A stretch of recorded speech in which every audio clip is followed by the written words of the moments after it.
Hey minions, welcome to Crank It Up.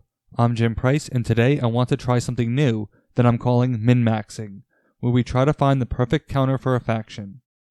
If this proves to be popular, you might see more of these from time to time, similar to Call the Week. I had been thinking about this because it's often clear to me that counterpicking in Smash Up is incredibly strong, possibly dominant. I read a lot of commentary about aliens and how they're incredibly powerful in two-player, and they are, but they have a kryptonite, and it's the geeks. There was a point in March where I honestly felt like Geek Elves were going to go all the way to the finals for March Smashness, and it was simply because the geeks shred specific opponents, the aliens being one of them. When you look at the geek cards, they also seem tailor-made to disrupt the aliens, which is ironic because the aliens themselves are incredibly disruptive. There are counters for almost every aspect of the alien play. When you think about the alien strategies, there are two main components: farming invaders and being incredibly annoying in their efforts to stall and swing the game.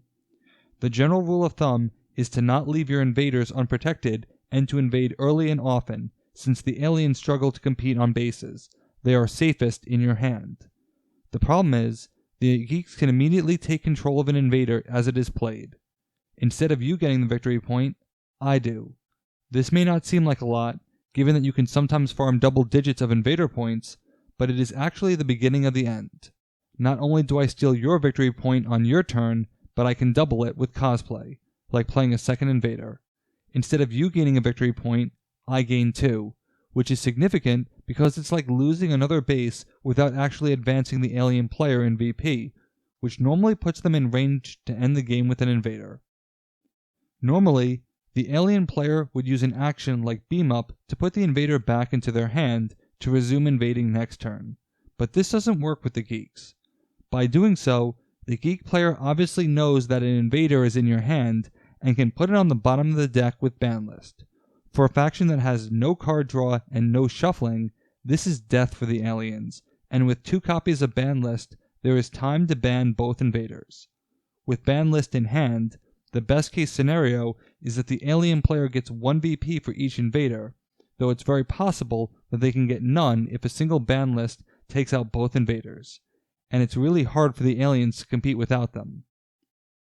Fortunately, the aliens can still stall the game.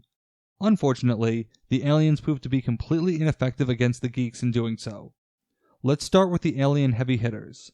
I have said numerous times and continue to believe that terraforming is the most powerful action in the game.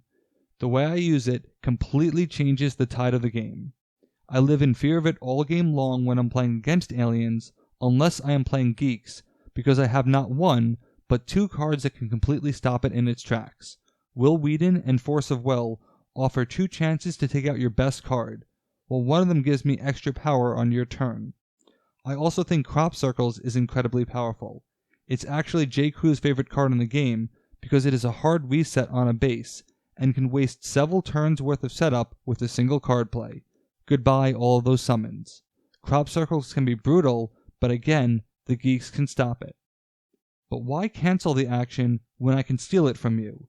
Because of ban list, unless you are playing on the Smash Up app, I know it is in your hand. I know if you have terraforming or crop circles.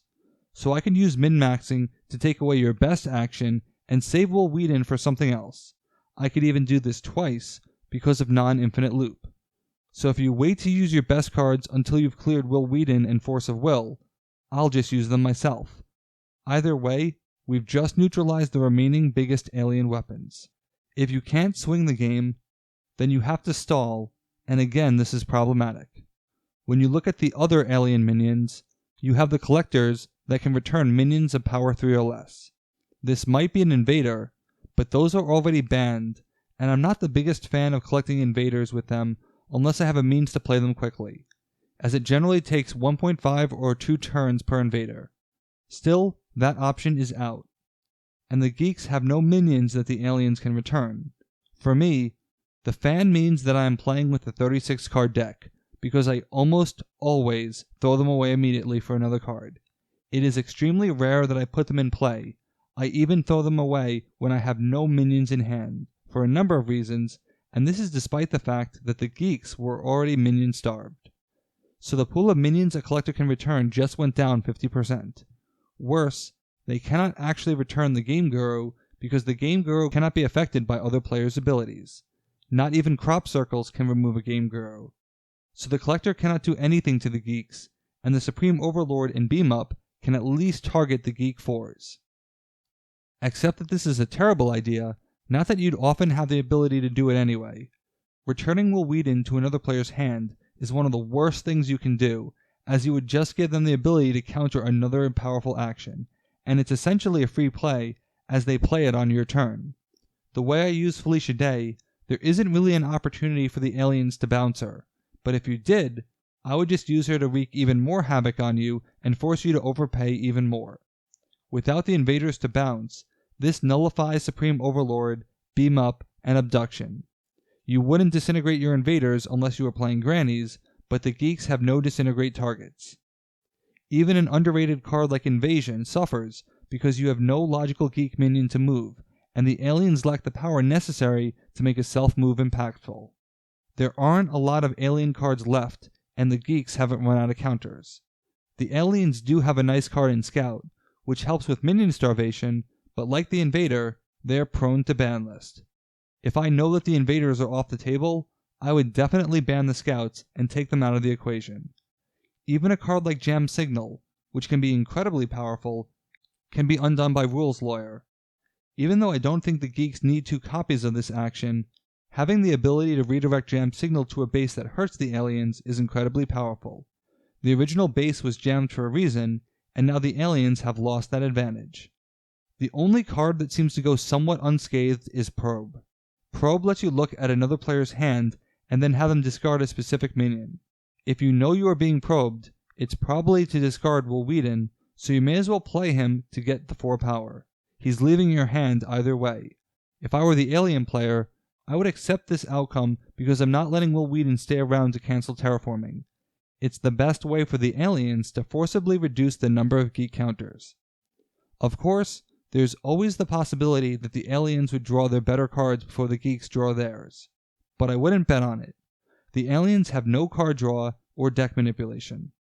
The geeks can draw cards with their fans, and they have Mulligan as a means to reset their hand. Think of this as the geeks having a 9-card head start on the aliens, and in most cases, the geeks will reach their better cards first. I know the app likes to use non-infinite loop on Mulligan, but I'm not a fan of that play, as you might see previously mulligan cards, but it is an option. So how do you counter the counter? The only option is to play aggressively. Eventually, the geeks will get their counters.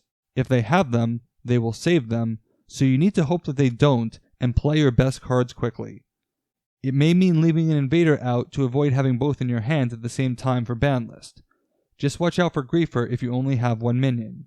The typical anti-geek strategy is to outlast them, but since the aliens cannot really compete on bases, this is very hard to do.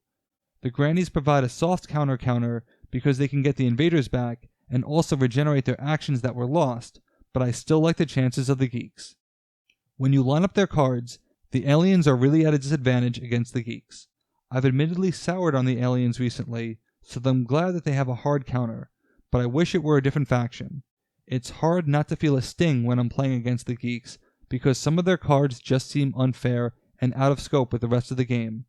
But I feel the same way about aliens sometimes, so maybe it's karma. Have you ever played aliens against geeks? How did it go? And what are your suggestions for future min-maxing episodes? I'm looking for the victims, not the counter themselves. Let me know in the comments. Thanks for watching. Be sure to like and subscribe. Let's shut it down.